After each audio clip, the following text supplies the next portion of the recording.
Hi, I'm Destiny. I'm a student here at WVU Parkersburg, and today I'm going to show you how to find your ID.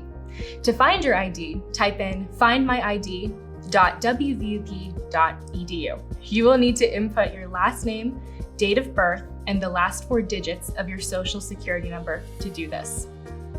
Listed on this page is the following: your WVUP ID number.